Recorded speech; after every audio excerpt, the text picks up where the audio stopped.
जय श्री राम। योगेश अनंत कालिका सभी सुनने वालों को प्यार भरा नमस्कार। मित्रों, अगर मेरा कंटेंट आपको अच्छा लगता है तो लाइक शेयर सब्सक्राइब करना ना भूले और हमें यूट्यूब पे जिंदा रखे। लाइक का बटन भी दबाएं। आपके लिए तो बस 1-2 सेकंड का काम है, लेकिन इससे मेरा बहुत फायदा होता है। मित्रों, मेरा चैनल यूट्यूब पे एल्गोरिथम में थोड़ा सा ऊपर चढ़ता है, तो उसके ऊपर आप इस मामले में मेरी मदद जरूर करें। 1770 में मित्रों शुरू हुआ ये हैदर के निपात का अभियान 1772 तक चला। ये तो आपने देख लिया। उस अभियान में त्रिंबकजी मामा पेठे, मुरारराव घोरपड़े, गोपालराव पटवर्धन, वामनराव पटवर्धन, आनंदराव रास्ते, कृष्णराव मेहंदड़े जैसे रणधुरंधरों ने हैदर को हर बार नाक के चने चबवाए। ये भी हमने देख लिया। हैदर हो या उसका लौंडा हो, इन दोनों सालों में मित्रों एक भी युद्ध इन मोमिनों ने नहीं जीता है। अपनी उत्कृष्ट भागने की रणनीति ने हैदर को बार बार बचाया, ये सत्य है। लेकिन अब 72 के वर्षा ऋतु में हैदर बस 3 जिलों तक सिकुड़ता जाना, यही एकमेव उदाहरण काफी है कि मराठे हैदर पे पूरी तरह से हावी हो गए थे। बंगलुरु, श्रीरंगपट्टनम और बिदनूर, ये मात्र 3 जिले हैदर के बचे थे। बस 3 साल में लगातार लड़ते लड़ते हमारे जो मावड़े थे, ये भी अब शारीरिक दृष्टया थके हुए थे। घर जाने की अब जिद करने लगे थे। और वहीं हमारे मामा बिना संकल्प पूरा किए हुए लौटना उनको पड़ा था। तो इससे हमारा ये वयोवृद्ध सेनानी बड़ा नाराज हुआ था। वर्षा ऋतु में मित्रों माधवराव ने मामा को युद्ध शिविर में एक पत्र भी भेजा है। उस पत्र में पेशवा ने भी उसे ये कर्नाटक अभियान स्थगित करने की विनती की थी। लेकिन मित्रों, माधवराव के अभियान को स्थगित करने का कारण बिल्कुल भिन्न था।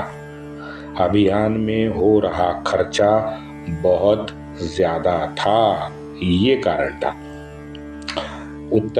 उत्तर हिंदुस्तान और कर्नाटक, इन दोनों जगह पे मराठी सेना का सिर्फ खर्चा हो रहा था। उत्तर में मित्रों अब 2 साल से, इन 2 साल में 1770 के बाद 1 रुपए की आमदनी हिंदवी स्वराज्य को नहीं हुई थी। बताइए कैसे शासन करें। हर बार जब तक नाना जिंदा थे, हर बार नाना उत्तर का खर्चा कर्नाटक में मिले पैसों से करता रहा और यथा तथा गाड़ी आगे बढ़ाता रहा। लेकिन अब वो पैसों की जो कर्नाटक की नदी थी ना, वो भी सूख पड़ी थी। अब बताओ अब क्या करें। माधवराव तो यहां तक उस पत्र में लिख गया कि मामा आप नगदी और हुंडी लेके आप निकले, भले आपको किला और चौकियां भी छोड़नी पड़े। इस प्रस्ताव पे गंभीरता से आप सोचे। बताइए अब गंभीरता से प्रस्ताव को गंभीरता से सोचे का क्या मतलब होता है कि हाँ आपने फरमान दिया है कि नहीं भाई, नगदी और हुंडी जो मिले वो उठाओ, किले और चौकियां जो जीती है वो हैदर के छोड़ दो, बस वहां से निकलो। यानी पैसों की कमी मित्रों हिंदवी स्वराज्य को बहुत सता रही थी उस वक्त। इससे ये प्रूव होता है। वैसे तो हिंदवी स्वराज्य को अखंड पैसों की कमी ही थी। माधवराव मित्रों मरने से पहले कर्ज मुक्ति भी चाहते थे। 2 बार उन्होंने ये मरने से पहले कहा भी है कि मैं चाहता हूं कि मैं कर्ज मुक्त हूं।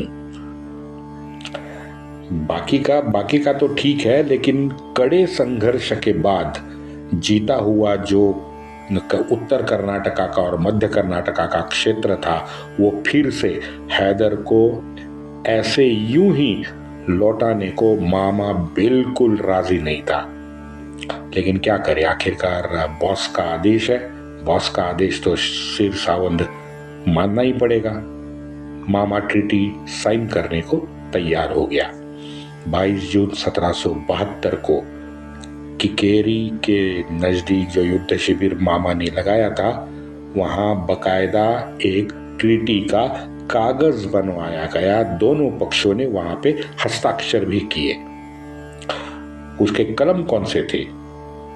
पहला, हैदर को 50 लाख रुपए देने पड़ेंगे, उसमें से 25 लाख नकदी देनी पड़ेगी, 6 लाख रुपए का सोना जवाहरात वगैरह देना पड़ेगा, और बचे हुए 19-20 लाख की हुंडी तैयार करनी पड़ेगी साहूकारों के साथ। ठीक है।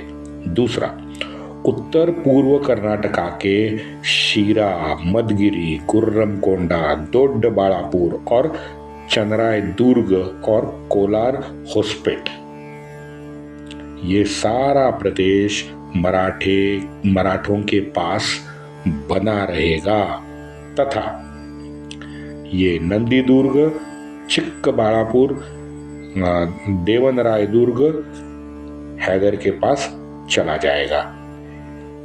इस संधि के बाद हैदर मराठों पे या मराठों के मंडलिक संस्थानों पे हैदर कभी भी हमला नहीं करेगा।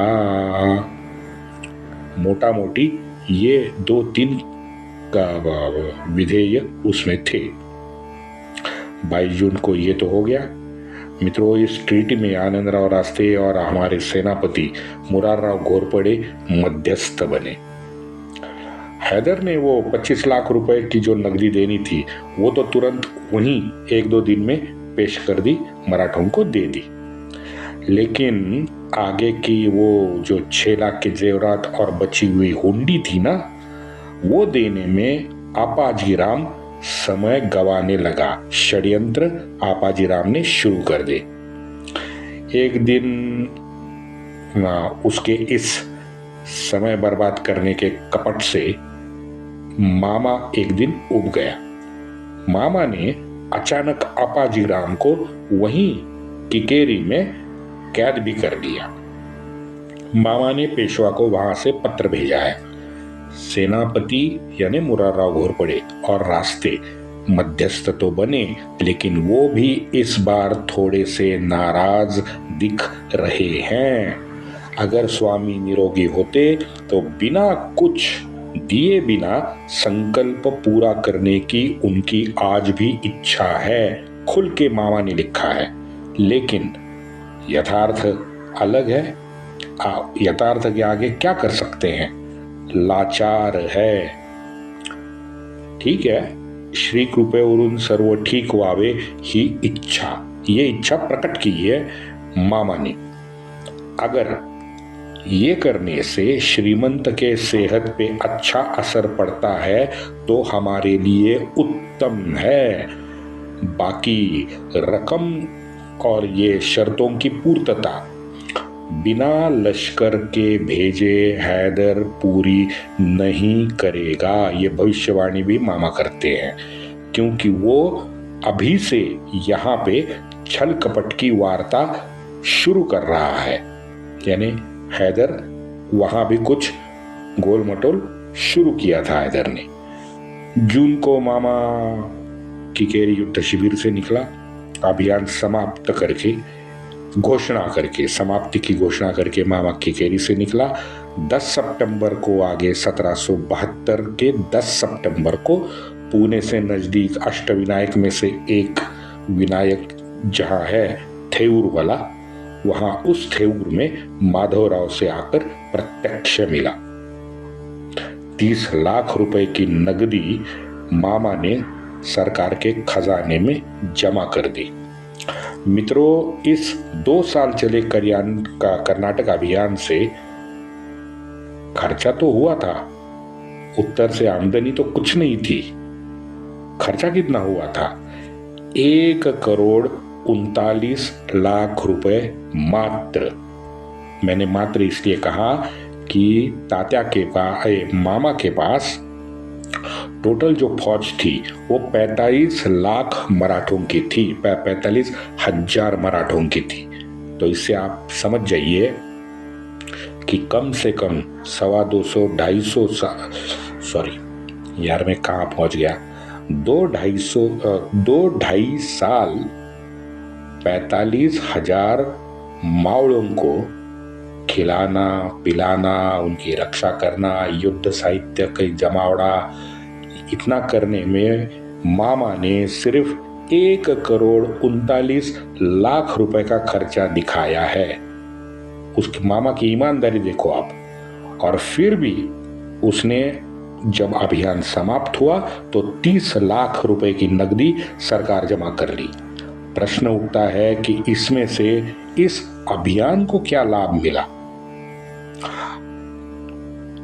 जो श्री शिवराय ने बढ़ाया हुआ हिंदवी साम्राज्य था ना मित्रों, वो जब जीवित थे लगभग उतना फिर से 120 साल के बाद पुनः स्वराज्य में लौट आया। ये इस अभियान का लाभ है। 120 साल मित्रों। हिंदवी स्वराज्य तब तक एक कही सुनी, एक राजा का सपना, ये न रहकर हिंदुस्तान के पूरे राजकीय पटल पर एक वास्तव बना रहा, इसमें कोई दो राय नहीं है। 1650 के बाद पीढ़ियों के बलिदान से पूरे भारत में सबसे ताकतवर रियासत मराठियों की रियासत बनी रही। 1772 में इतिहास में पहली बार दिल्ली सल्तनत पे मराठों ने अपना एक कठपुतली राजा बिठाया। उसने कठपुतली सरकार भी दिल्ली में बनाई। वैसे बाजीराव ने भी ये प्रयत्न किया था, उसमें वो सफल हुआ था, लेकिन कठपुतली सुल्तान और कठपुतली सरकार बाजीराव ने नहीं बनाई थी। बाजीराव अपने को जो चाहिए वो बाजीराव ने छीना ताकत के जोर पे, और बाजीराव वहां से निकल गया। लेकिन 1772 में इतिहास में पहली बार मराठों ने दिल्ली पे एक कठपुतली राजा बिठाया और उसकी कठपुतली सरकार भी बना ली। यानी बाजीराव ने जो प्रयत्न किए थे उससे आगे एक कदम 1772 में मराठों ने इसको मूर्त रूप दे दिया। आप ही सोचिए कैसा झूठा नैरेटिव हमें आज तक पढ़ाया गया था। अंग्रेजों ने सत्ता मुगलों से छीनी थी। ये हैदराबाद का जोकर भी और उसका भाई भी दोनों भौंकते भौंकते पूरे भारतवर्ष में घूमते हैं कि अंग्रेजों ने सत्ता मुगलों से छीनी थी। अबे चिरकुट, 1772 छोड़ 1707 के बाद मुझे कह कि मुगल कहाँ बचे थे। औरंगजेब के मरने के बाद मुगल वैसे दफन ही हो गए थे एक प्रकार से, बस अय्याशी करते समय गुजार रहे थे। लेकिन मित्रों 1825 के आते आते पूरे भारतवर्ष पर अंग्रेजों ने अपना खूनी पंजा कस लिया था, इसमें कोई दो राय नहीं है। हिंदवी स्वराज्य की ये धारा अखंड बहती चली आ रही है, बहती चली जाएगी। हम हिंदू ना मित्रों हमेशा ये 100, 200, 300 साल को बड़ा अनदेखी करते हैं। अब देखिए ना, मोहम्मद कासिम का नाम लेते हैं, मोहम्मद कासिम के बाद डायरेक्ट गजनवी का नाम लेते हैं। अरे भाई, दोनों के बीच में 250 साल से ज्यादा का अंतर है, ये हम भूल जाते हैं। हाँ, यही हर समय होते आ रहा है। 100 साल का तो अंतर तो हमें ऐसे लगता है कि जैसे 1-2 साल के बाद 100 साल का अंतर पड़ा। देखिए 1772 में जाके दिल्ली सल्तनत को चेंज किया। कितने साल हो गए? श्री शिवराय का निधन 1680 में हुआ, तो 92 साल तो यही हो गए। उनके निधन के बाद 92 साल के बाद दिल्ली सल्तनत पे मराठों ने शासन किया है एक तरह से। 1772 में इस भारतवर्ष की राजनीति ने फिर एक मित्रों नया मोड़ लिया है। माधवराव का दुखद देहांत हुआ। पुणे में राघोबा दादा उसके जो कुकर्म है, उस कुकर्मों ने सीमा पार तो पहले ही कर रखी थी। गत 3 साल से तो आप भी जानते हो कि वो जब से इंडी गैंग में दादा शामिल हुआ तब से उसने सारे कुकर्मों की हदें पार कर ली थी। ये तो हमने देख लिया। मेरे मन में मित्रों बार बार ख्याल आता है कि अगर हमारा ये राघोबा दादा सीधा साधा या राष्ट्र प्रेमी अगर चाचा होता, या फिर चलो अपने कहने पे चलता और सन्यास लेके नासिक निकल जाता, शायद ये हमारा मृत्यु पंथ पे अब चल पड़ा जो युवा पेशवा है वो अपने इस अल्पकाल में ज्यादा नेतृत्व दिखा पाता, ज्यादा कर्तृत्व दिखा पाता। शक्य है। गृह कलह और उत्तर की मिली असहकार से माधवराव के मित्रों हाथ पूरी तरह से बांध दिए गए थे, क्योंकि पैसा ही नहीं मिल रहा था उत्तर से। तो उत्तर हिंदुस्तान में लड़ने से कोई उसको फायदा ही नहीं हो रहा था, क्योंकि स्वार्थ के चलते ये जो नागपुरकर भोसले थे, वडोदरा के गायकवाड़ थे, या 1766 के देहांत होने तक हमारे मल्हारबा का, इन सारों का, होळकरों का झुकाव जो था वो तो दादा की तरफ था। वो तो सपोर्ट ही नहीं कर रहे थे माधवराव को। मित्रों, इन सारे सरदारों ने श्री शिवराय के दिव्य संकल्प को 1750 के बाद पूरी तरह से तिलांजलि दे दी थी। ये अंतिम सत्य है। क्योंकि आप देखो बाहर के शत्रु कौन थे? हैदर था, अंग्रेज था, निजाम था। अब ये तीनों, इन्होंने प्रचंड अवरोध तो खड़ा करने का काम करना ही है, क्योंकि वो तो प्रूवन शत्रु हैं। चलो ठीक है। अब माधवराव के अनुभव के कमी के कारण उस अनुभव कमी को इन शत्रुओं ने खूब भुलाया भी, वो भी हमने देख लिया। दादा से लेके बाबूजी नाइक जैसे कालनेमी के कपट का सामना भी माधवराव को पुणे में करना पड़ा। अनुभव के कमी के बावजूद मित्रों ये हमारा युवा पेशवा अपनी क्षमता अनुरूप डटा रहा है। कांटों भरी राह पर, जैसे कहते हैं ना, श्री शिवराय के संकल्प के प्रति माधवराव दृढ़ निश्चल दिखता है। मित्रों, मेरी गारंटी है अगर शारीरिक अवस्था इसके तंदुरुस्त अगर माधवराव रख पाता ना, तो अपने दादा की तरह, या तो मैं तो कहता हूँ दादा से ज्यादा, बाजीराव से ज्यादा कर्तृत्ववान माधवराव सिद्ध होता। मेरा दावा है।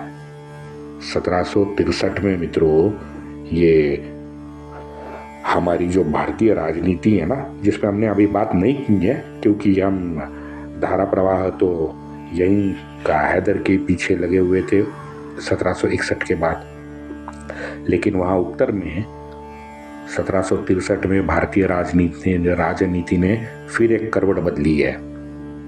जब ये हमारा चिरकुट अय्याशी में डूबा ठरकी सल्तनत का बादशाह था ना, उसने अंग्रेजों को चौथ वसूली की अनुमति ऑफिशियली दे दी।